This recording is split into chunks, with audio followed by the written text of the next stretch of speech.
The following edition of Connecticut Valley Views is made possible by Windsor Federal Savings, with offices in Windsor, Granby, and Bloomfield.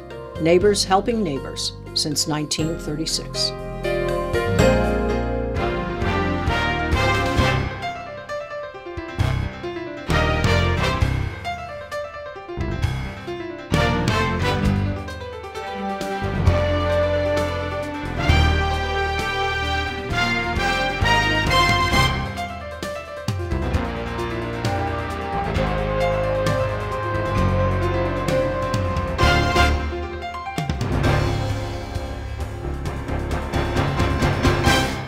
Hello, I'm Susan Regan, your host for Connecticut Valley Views.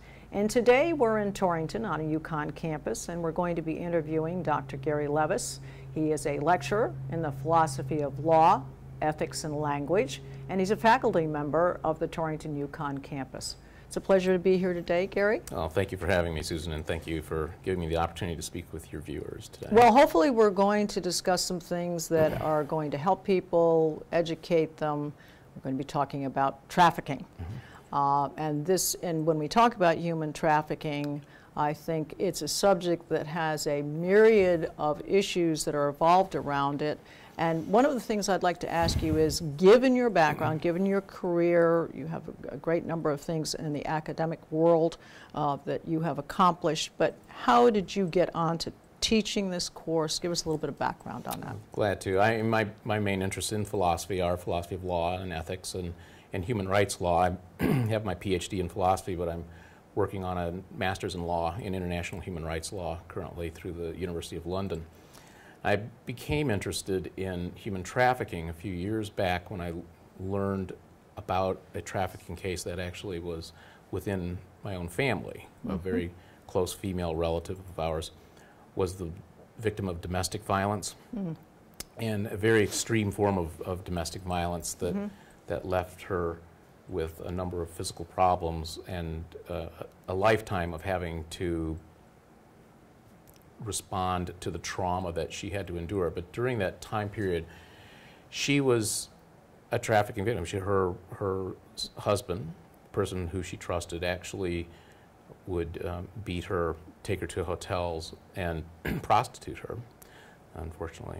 And what was his reasoning behind this? This was some sort of a sexual issue he had, or was this money, or? This was a straight, well, I mean, it's a domestic violence case, but the prostitution was for the purpose of money, for receiving money, drug money, essentially. So. And when he's taking his wife there and he's beating her and so forth, anybody else noticing these things? Or change in personality, or?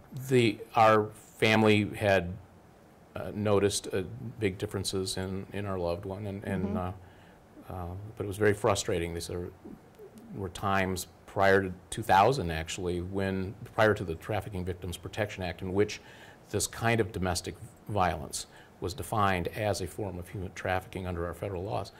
And we were still in a time period in which it was understood as part of domestic violence. We were just beginning to develop social programs to accommodate the victims of domestic violence in that way. So, but like many persons who find themselves in that situation, it's a very tough climb out of the hole. And they tend to alienate the person away from friends and family in order to they kind of herd them away from friends and family in order that they can't be protected by them, or that they may say something. That's correct. And in her case, she was actually whisked away to another part of the country. Where she was located was kept a secret from the family, so it was very frustrating for everybody. So that was a personal introduction, if you will, and is that how you got on to I investigating this? I became interested in it. I began to introduce it into my courses here at the University of Connecticut, and we began to develop service learning projects associated with this problem, and during the course of doing that, began to learn that the types of services that were available to victims throughout the state of Connecticut by non-governmental organizations particularly were irregular in terms of their quality. It wasn't clear. We began to look into how what sorts of services, how qualified the service providers happened to be, and began to develop what eventually became the Human Trafficking Service Provider Assessment Project here at the University of Connecticut. The assessment project has been endorsed by the Trafficking in Persons Council and is being funded through the Human Rights Institute, and will allow us to utilize students in internships to verify information presented by non-governmental organizations, as well as groups that are subcontractors, for example, for DCF, Sure.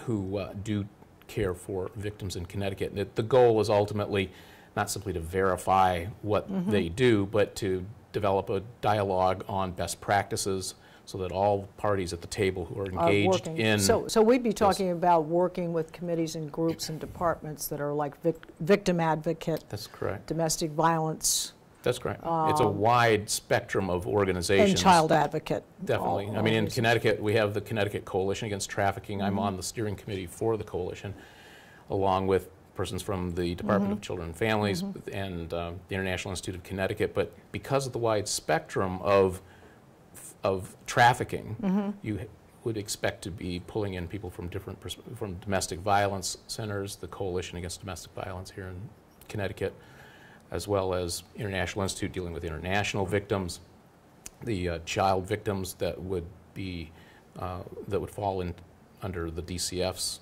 jurisdiction, and so on. Well, the average person on the street thinks about as trafficking as the sale of or the use of human beings to make money.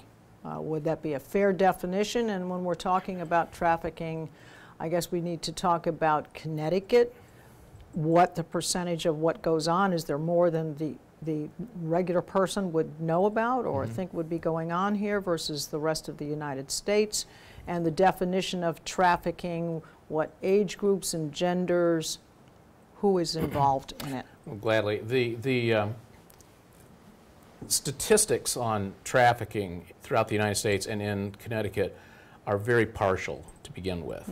One of the new provisions within the Trafficking Victims Protection Act reauthorization of 2011, which is currently being considered, is to develop a better reporting mechanism so that anybody who is receiving funding, anybody who is engaged in or hopes to receive funding through the federal government or state agencies will provide more adequate information about victims. And our own Trafficking Victims Service Provider Assessment Project is designed to do precisely that also, to begin to get a clearer picture of the victimology, who the victims are, what their family backgrounds are, what served as the gateway into the types of abuse to which they were exposed, the forms of trauma. So what we'll be actually doing is going to the service providers and trying to find out information as well about what kinds of situations gave rise to it, in addition to learning about their care plans and the outcomes that they may have. Because you can look back at a child that perhaps who comes to school, doesn't seem to be eating, doesn't seem to have enough food. That's an alertness to the fact of what kind of home life does that child have, and is there only a mother or only a father? And if it's only a father, or it could be a mother too, but only a father, is that father possibly doing something with that child because the child seems to be isolated, unhappy, and not working up to speed? So if you can identify these situations up front, then you can start to look for concerns. That's very true. And one of the, I'll go to some of the demographics of trafficking in a second, but I want to point out that this is an issue that is very close to home, very underreported, and one of the goals of DCF, as well as the Department of State, the Department of Justice at the federal level, is to raise public awareness of just how close at home. It's at arm's length. It's in our families, and needs to be at least risky behaviors that are conducive to becoming a victim of violence. Our own students last semester conducted a survey of their fellow students on campus. We have about 300, a little more than 300 students on the UCONN Torrington campus. We had about 100 or more respondents that we broke down into male, female, and transgendered. Among that group, 5% were transgendered, and then the rest split male and female fairly evenly. But what we found, the students that were conducting the survey drew up a list of possible risk factors that include, for example, are you exposed to violence at home? Would you go to a bar and go home with a stranger? Would you allow pictures of yourself taken?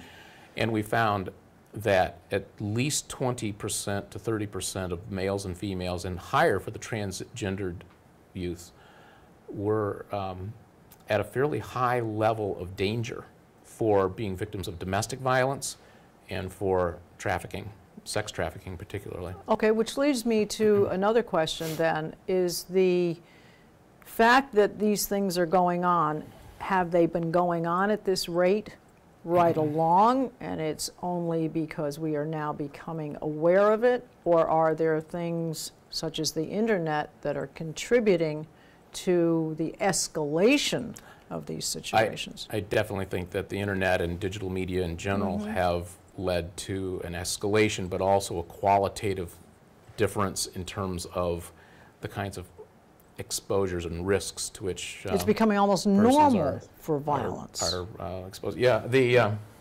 and normal to see these kinds of pictures, and it's gotten to the point where it's acceptable. It's true. It's true. We have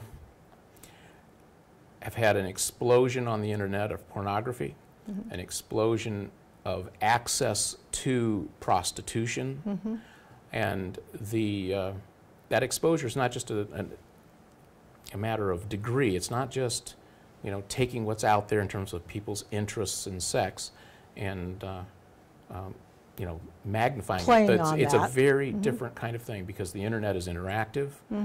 We have a situation now where if somebody wants to arrange a meeting with a prostitute, they can do so online fairly safely. They don't have to trundle down to Hartford and check out the red light district. Right. And so there's a greater anonymity to being a John these days. You can find basically a network of other persons. Victor Malarek indicated in his book, The Johns, that there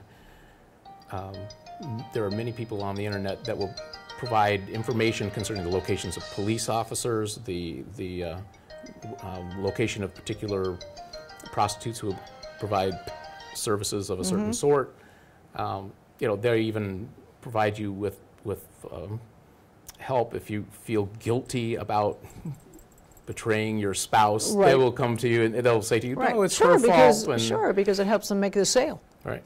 Right. So it's a very different, and it's very big problem, because, you know, and we can talk about this if you like, but there will be issues concerning censorship that arise about the internet with regards to pornography, prostitution, ads for escort services and such like that.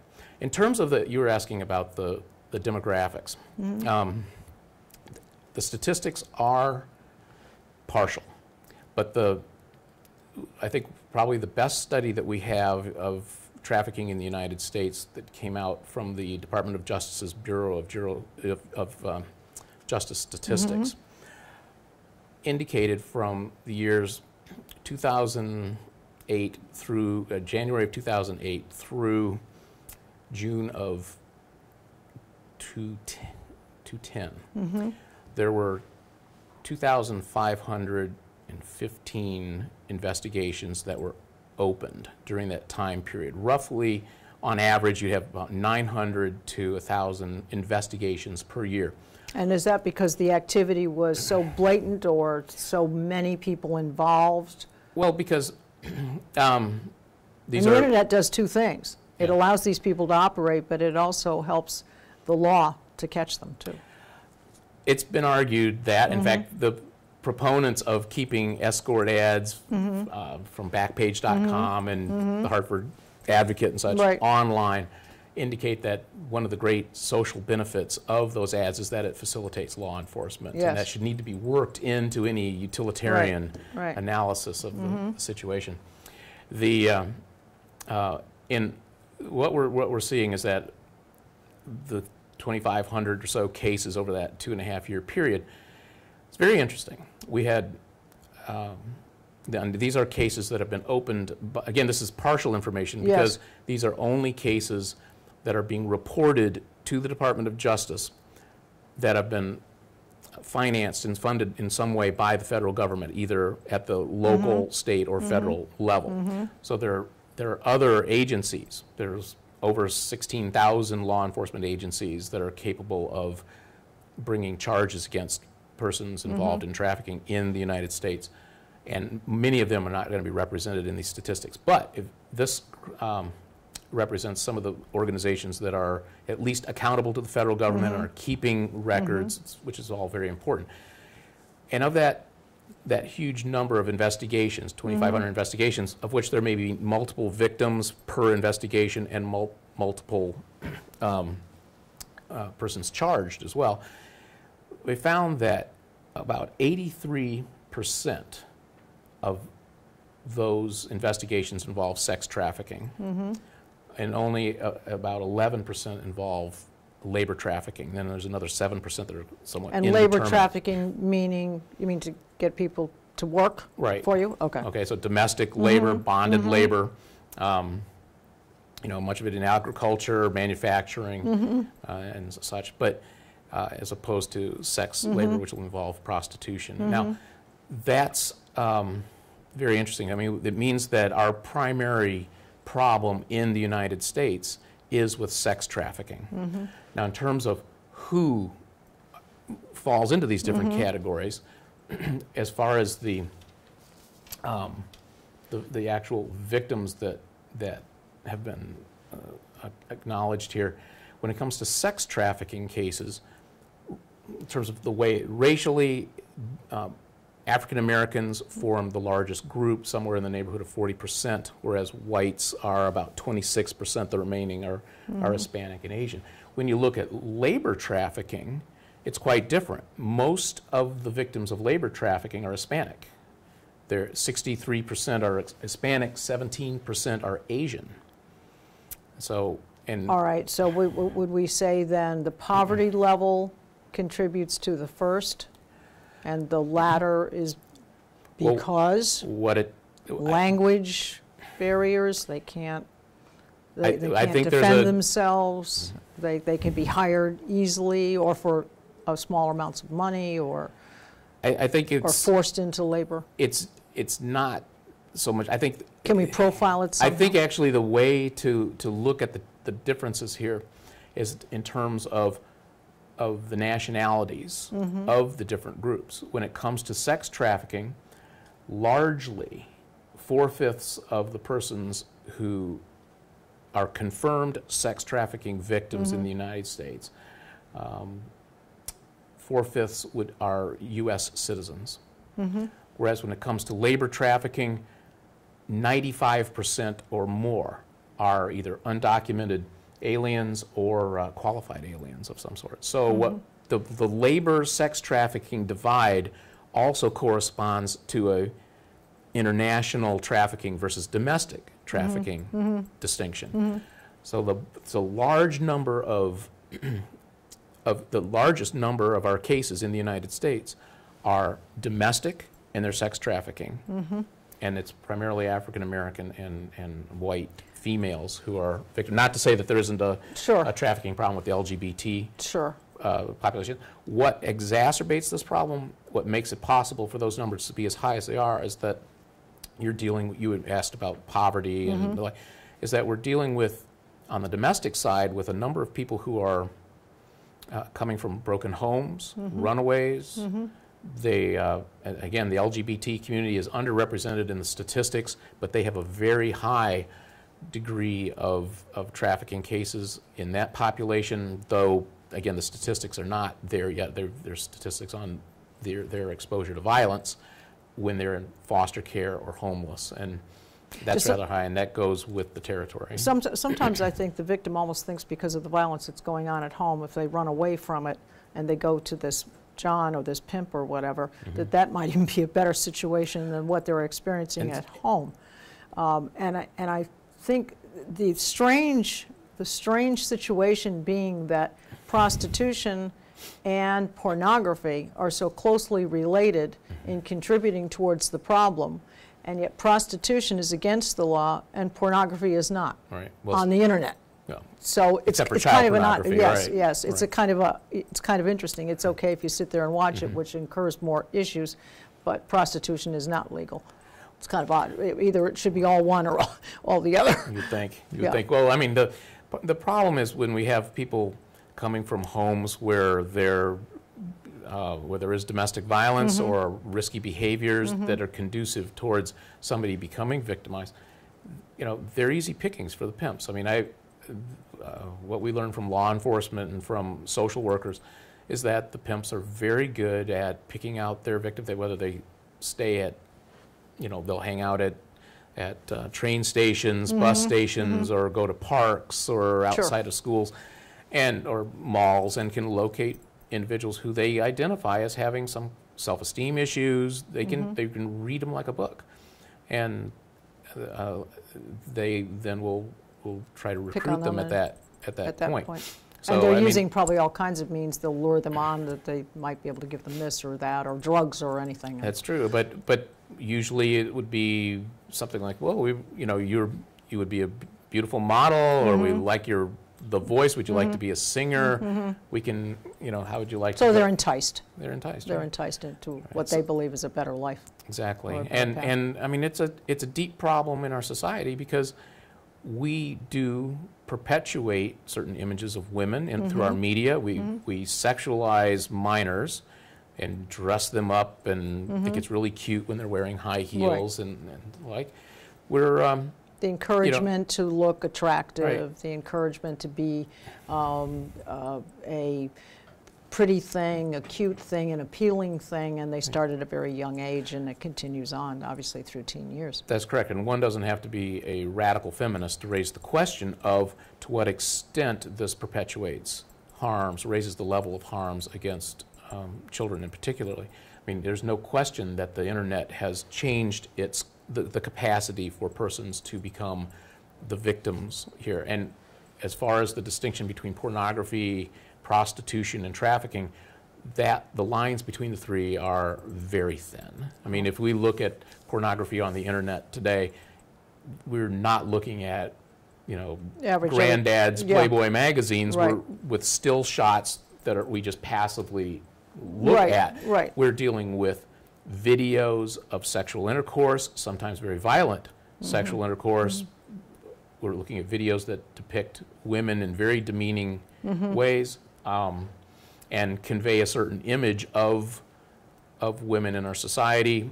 And in some cases, so rather than being the exception, it's the norm.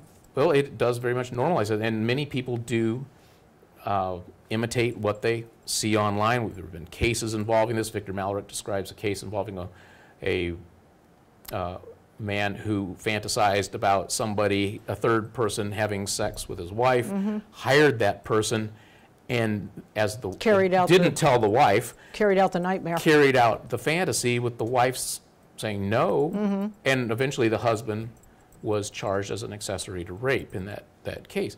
But you have that. I mean, you have people imitating life, imitating art. Sure. If you want to use that word right. a bit very loosely.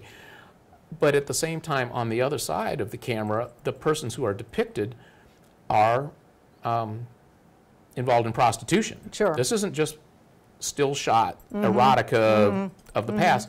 Most of that pornography on the internet does involve sex. So they're being, if they're not trafficking victims, they're at least being paid to engage in prostitution. Right.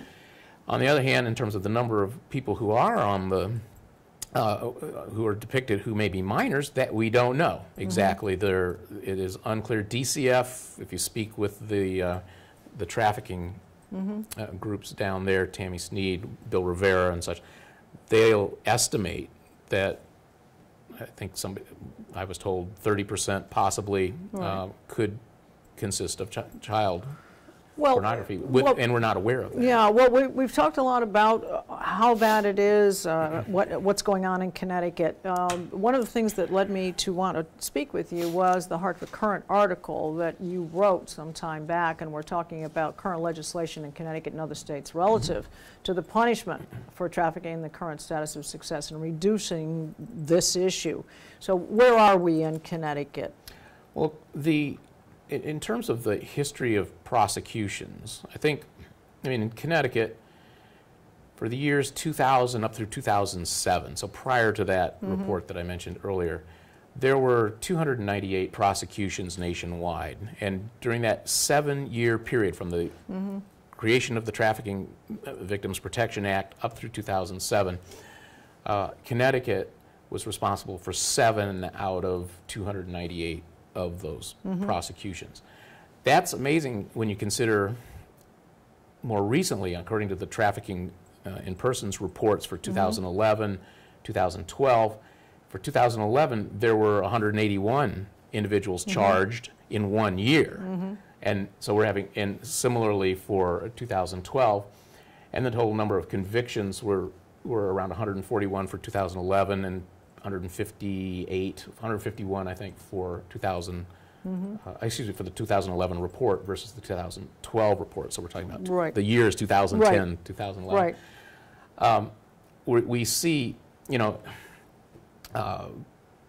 nationwide an increase and now a sort of leveling off of the number of prosecutions. Prosecutions will involve, you know, more than one count against a particular defendant, and oftentimes more than one victim as well.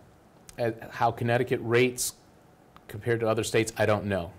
I mean, that original 7-year stretch, we had 6 out of 298 prosecutions. That seems awfully low to me. I mean, it's comparable to Alaska, had about the same number, and Western New York, given the fact that we're on that corridor. Well, I was going to say we're sort of a gateway. Right, between New York and Boston.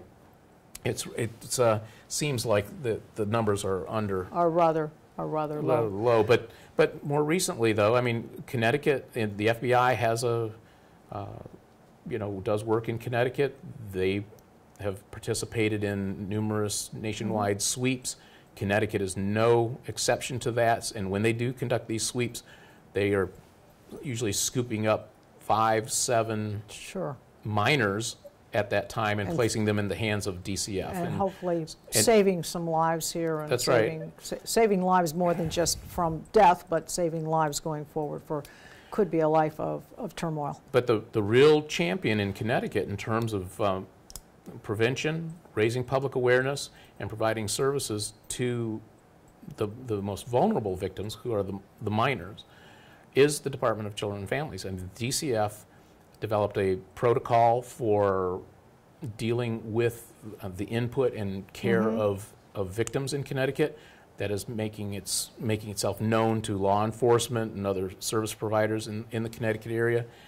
It is hailed around the country as being a wonderful example of how to do things right. Well, speaking of that, there are some hotline numbers. If people feel as though they either within their family or neighbors or someone else that they have seen that's been a friend of theirs, and now they feel as though that friend is kind of drifting away from them and they suspect something's going on, you have some hotline numbers that we can get. True, and again, bear in mind that there's a wide spectrum of persons that might need assistance. The national hotline number for the National Human Trafficking Hotline is 1-888-373-7888.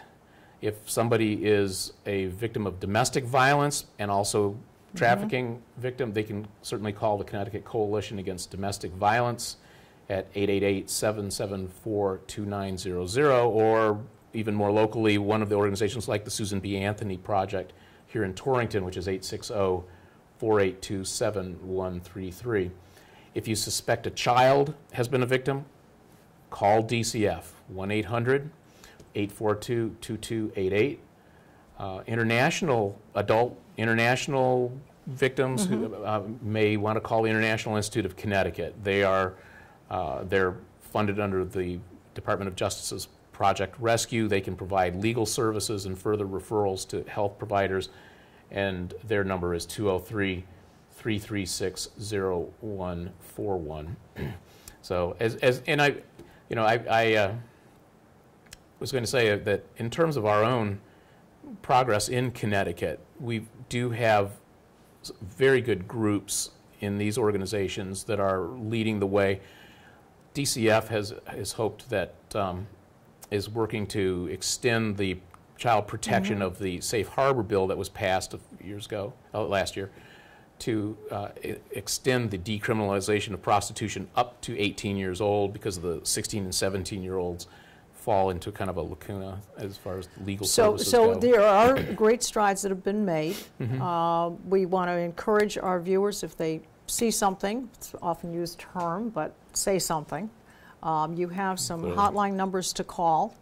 Probably better to be more aggressive about it than to sit back, because it is more common than we think. Yeah. We need, I mean, DCF is conducting a number of trainings around the state. It will be, and I'm not with DCF, and I'm not their spokesperson, but they are aggressively trying to train law enforcement, nurses, and school nurses, and educators to recognize this, so that friends can have, even in high school, I think is a very important place for friends to recognize some of the warning signs it's a of their community classmates. Watch, really. Yes, and I mean, DCF will be conducting a training for nurses in Connecticut that will be providing CEU units on November 9th at Central Connecticut State University. They're one of the co-sponsors for that training. They will be bringing in a forensic Well, this has been very informative. Hopefully our viewers will gather. I particularly like the hotlines, because I think that's very beneficial and a very direct way to do something about it, and we do appreciate the time. Thank you very much, Gary. Thank you very much. We do appreciate it. Yeah.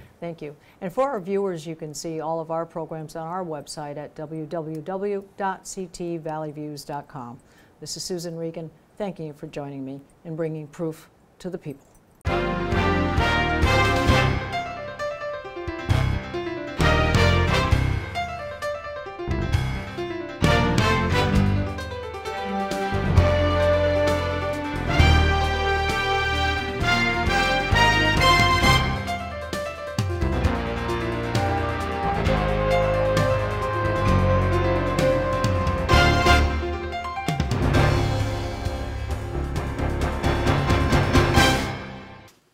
Our thanks to Windsor Federal Savings for making this program possible.